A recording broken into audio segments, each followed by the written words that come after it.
저는 얼마 전에 결혼할 뻔했다가 파혼했습니다. 결혼을 전제로 직장 동료가 소개해준 사람과 1년을 사귀다가 결혼까지 생각했죠. 그렇게 끌리거나 평생의 동반자로서 이 사람이다라는 확신 같은 건 없었지만 직장도 좋았고 살펴보니 성격도 나쁘지 않았거든요. 친구들이랑 직장 동료들도 함께 만나보았지만 특별히 못난 사람들도 없었고 친구들 관계도 괜찮았어요.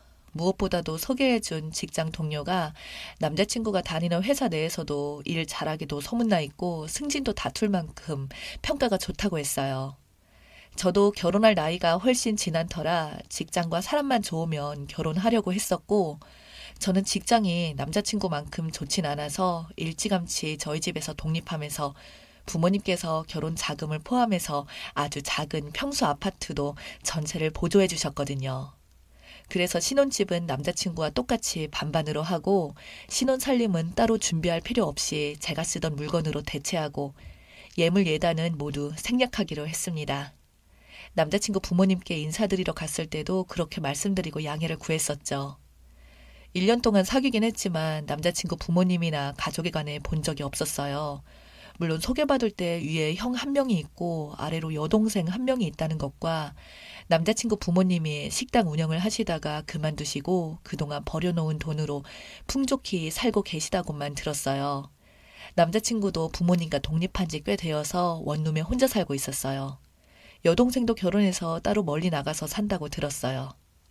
상견례에 여동생과 예비 시부모님만 나오셨고 남자친구의 형에 관해서는 얼굴도 본 적이 없었고 뭘 하는지도 잘 몰랐죠.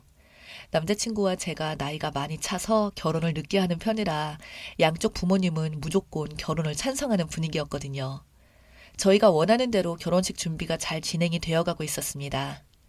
드디어 결혼식 날짜가 잡혔고 청첩장이 나와서 돌리던 중이었어요. 제가 사는 아파트에 제 또래에 결혼한 신혼 부부와 결혼하지 않은 사람들끼리 함께하는 필라테스 회원들이 있었습니다. 몇 년 동안 함께 운동도 하면서 많이 친하게 지냈어요. 제가 청첩장을 돌리자 모두들 깜짝 놀라면서 이것저것 많이들 궁금해했습니다. 그러다가 제가 남자친구네 인사드리러 갔었던 얘기를 하다가 그중 회원 하나가 예비 시댁의 아파트가 자기 친정집이라고 하면서 동호수를 물었는데 놀랍게도 같은 라인이었어요. 25년 이상 된 오래된 아파트라서 같은 라인이면 웬만한 일은 다 알고 있다고 하더라고요. 시댁이 몇 층이냐고 물어서 16층이라고 했습니다. 그랬더니 설마 1601호는 아닐 테고 1602호인가 보네 라고 하더군요. 아니요 1601호예요 라고 했더니 그러자 얼굴색이 싹 바뀌더니 1601호라고? 1601호가 맞아요? 라고 놀라면서 다시 물었습니다. 모두들 왜 그러냐는 듯이 그 회원을 다 쳐다봤어요. 제가 맞다고 대답하자 이게 아닌데 라는 애매모호한 표정을 지어서 깜짝 놀랐었네요. 왜 그러냐고 궁금해서 다들 물었지만 더 이상 말하지 않고 피하는 것 같은 눈치였고 기분이 별로 좋지 않았습니다. 뭔가 아는 눈치였는데 회원들이 모두 다 있는 자리라서 말을 못한 것 같아 보였어요. 그래서 조용히 사무실 방으로 그 회원을 데리고 들어가서 물었습니다. 그랬더니 1601호에 대해서는 잘 알고 있다고 했습니다. 그러면서 제가 약혼자랑 얼마나 사귀었고 가족들에 관해서는 아는 바가 있는지 묻더군요. 저는 그대로 가족에 관해서는 잘 모른다고 말하고 혹시라도 자기가 아는 얘기라도 있냐고 말해달라고 했습니다. 그 회원은 머뭇거리다가 결심한 듯이 말을 했습니다. 좋은 일 앞두고 있는 사람한테 이런 말 해도 되나 싶기도 한데 3년 함께 운동하면서 지낸 정을 생각해서 말을 하는 거니까 혹시라도 내가 했다고 다른 사람한테 말하지 말아줬으면 좋겠어요. 라고 했어요. 저는 염려 말라고 했고 약혼자의 가족에 관한 얘기라고 해서 꼭 들어야겠다고 했습니다. 소문에 의하면 1601호 큰아들이 다른 데서 나와서 중간에 데려다 키운 자식이라고 들었답니다. 그러니까 전 남자친구의 배다른 형이었던 거죠. 자라면서도 배다른 동생과 여동생과도 엄청 차별받고 자라서인지 함께 살고 있는 부모들한테 함부로 했다고 했습니다. 항상 1601호에서는 한밤중에도 고성이 오가고 시끄러운 일들이 많아서 경찰에 신고도 자주 들어갔기에 그 아파트에서 유명했다고 했습니다. 거기에다가 남자친구의 배다른 형의 생모가 몸이 좋지 않아서 아들을 찾아왔다고 생모의 좋지 않았던 과거 일들을 알게 되었다고 하더군요. 그것 때문에 남자친구와 배다른 형이 여러 번 부딪혔다고 했습니다.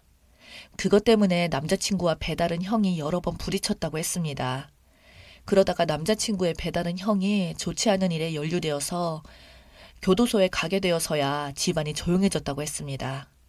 하루가 멀다 하고 조용한 날이 없었던 1601호가 어느 날 그동안 죄송했다며 떡을 돌렸답니다. 돌아다니고 있는 소문은 사실이 아니라고 하면서 그동안 큰아들 때문에 정말 미안했다고 하더래요. 큰아들이 교도소에서 나오더라도 동생들이 이제 집에 없으니 앞으로 시끄러운 일도 없을 거라고요. 그러면서 또 말할까 말까 망설이는 눈치였어요. 그래서 제가 괜찮다면서 어떤 말이든 해달라고 했습니다. 그랬더니 참 조심스럽다고 하면서 말을 꺼내기 시작했습니다. 사실 1601호가 그렇게 시끄러웠던 이유가 작은 아들 성격이 불같아서 배다른 형이 그렇게 자기 부모님한테 함부로 하는 것을 보고 용납을 못해서 그랬다고 하더라고. 나도 여러 번 작은 아들 목소리만 들었거든. 우리 친정집이 바로 아랫집인데 내가 친정집 갔을 때도 어찌나 목소리가 크던지 밤중이건 새벽이건 화가 나면 화를 주체 못하고 소리를 질러대는 바람에 다들 깜짝 놀랄 정도였지. 그런데 꼭 큰아들이 소리쳤다고만 하더라고. 어찌나 소리가 크던지 싸움 내용도 다 알아들을 정도라서 작은 아들이란 걸 알겠더라고. 라고 했습니다. 그리고 제 눈치를 살피면서 말을 했어요. 사람은 좋을 때는 나쁜 사람이 없는 것 같은데 안 좋을 때나 화가 났을 때 어떻게 하나 두고 보는 것도 나쁘지 않다고 봐. 나는 태어나서 그렇게 화를 내면서 무서웠던 사람은 처음 봤거든. 그리고 여동생 말이야. 결혼하기 전 밤 12시가 다 되어야 늦게 들어온다고 작은 아들이 한 소리 했던 모양인데 여동생이 대들었는지 어쨌는지 그날도 난리가 아니었어. 동네가 다 떠나갈 듯이 소리를 지르더라고. 다들 잠도 못 자고 그래서 경비원이 달려와서 조용히 해달라고 했었는데 그 다음날 그러더라고. 큰아들이 술 퍼마시고 와서 그런 거라고. 남자친구에 대해서 부정적으로 말하고 싶었던 것 같았는데 제 눈치를 살피면서 상당히 유용하게 말한 것처럼 보였습니다. 그러면서 저한테 이런 말을 해서 결혼을 앞두고 있는데 재뿌린 것 같아서 정말 마음이 불편하다며 걱정을 했습니다. 그리고는 잊어버리라며 미안하다고 하면서 자리를 피해버렸어요.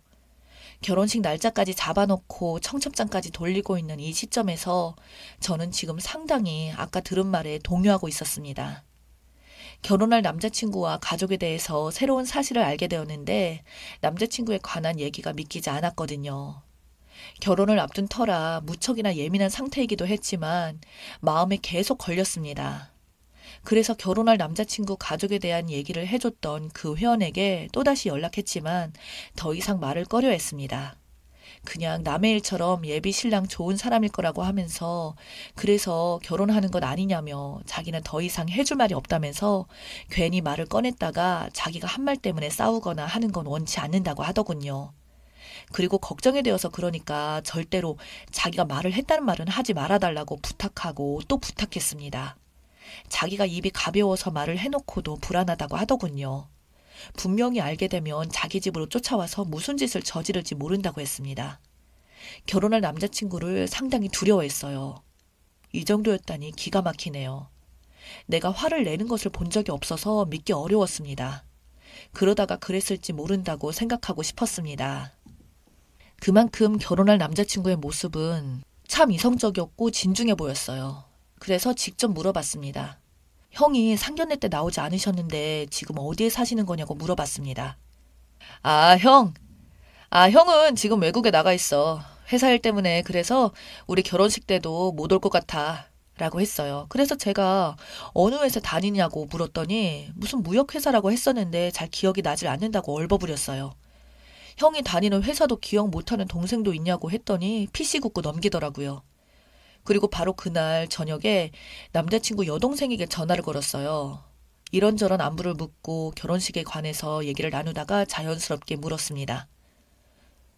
그런데 배다른 형이 지금 교도소에 있어서 우리 결혼식 때 올 수 없다고 했는데 어쩌다가 거기 가게 된 거예요? 라고 했어요.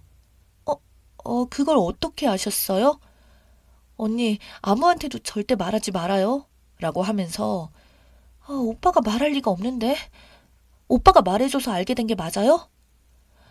오빠한테 물어보고 저한테 묻지 마세요. 저 이만 끊을게요. 라고 황급히 끊어버렸어요. 상당히 목소리가 떨리는 것이 결혼할 남자친구를 두려워하는 듯 했습니다. 결혼은 바로 코앞인데 결혼한 남자친구에 대해서 몰랐던 사실을 하나씩 알아갈수록 영 개운치 않은 뭔가가 있는 듯 했습니다.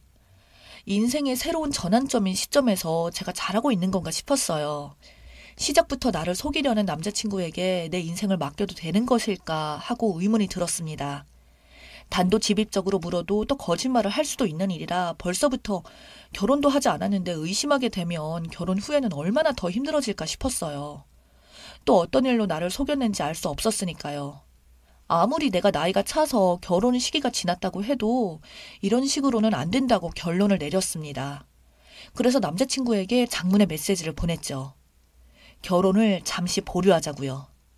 이유는 아직 결혼할 마음의 준비가 되어 있지 않다고만 했습니다. 더 자세히 말하자면 미안하지만 결혼하고 싶지 않다고 했어요. 마음 변할 리 없으니 기다리지 말고 다른 여자 찾아보라고 했습니다. 그랬더니 진심이냐면서 이거 장난 아니지 라고 하면서 농담으로 받아들이더군요. 그러다가 진심으로 제가 아직 확신이 생기지 않아서 결혼을 할 수 없다고 장난이 아니라고 했더니 한참을 말이 없다가 그러더군요.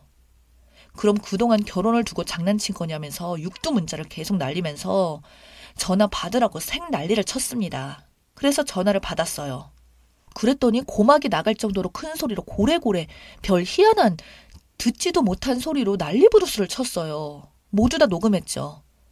결론은 대충 이런 거였어요. 회사 사람들, 친척들 전부 다 결혼식 청첩장을 돌렸는데 이제 와서 결혼 안 한다고 하냐고 하는 거였죠. 사람 우습게 쪽팔리게 만들어도 되는 거냐고 지랄을 떨었습니다. 그래서 미안하다고 했습니다. 그렇지만 내 인생이 걸린 문제인데 좀 쪽팔리는 게 대수냐고 했어요. 납득할 만한 이유를 말하지 않으면 용서하지 않겠다고 했습니다. 한참을 떠들어도 대꾸를 하지 않으니 제 풀에 꺾이더군요. 그래서 마지막 한마디 했습니다. 너랑 결혼을 포기한 이유를 보내준다고, 그리고 다시는 이런 통화하기 싫으니 연락하지 말라고 했습니다. 결혼식장은 네가 예약했으니 네가 취소하라고 했어요. 그리고 지금까지 녹음했던 내용을 그대로 다시 보내줬습니다. 그리고 핸드폰 배터리를 빼고 절대 연락을 받지도 않았고 저희 부모님께 사실 그대로 말씀드리고 당분간 부모님 집에서 지냈어요. 혹시라도 혼자 살고 있는 제 아파트에 찾아올 것 같아서 걱정이 되었거든요. 그래서 아파트 금 내놓고 이사해버렸습니다. 결혼식 취소로 있는 부수적인 문제는 친정 사촌 오빠가 나서서 다 해결해 주었습니다. 예물 같은 것은 서로 주고받은 게 없으니 복잡할 것도 없었어요. 그 사이에 당시 남자친구는 여러 번 회사 앞에 찾아오곤 했었지만 저는 전혀 대꾸하지 않았고 강경하게 했기 때문에 더 이상 연락하지 않았습니다. 전 남자친구가 저에게 왜 파혼당했는지를 충분히 알게끔 말해줬다고 생각했지만 마냥 자기 잘못도 깨닫지 못하고서 억울해하진 않을까 걱정도 되었습니다. 충분히 변화된 모습으로 다른 여자를 만났으면 좋겠다는 바람입니다.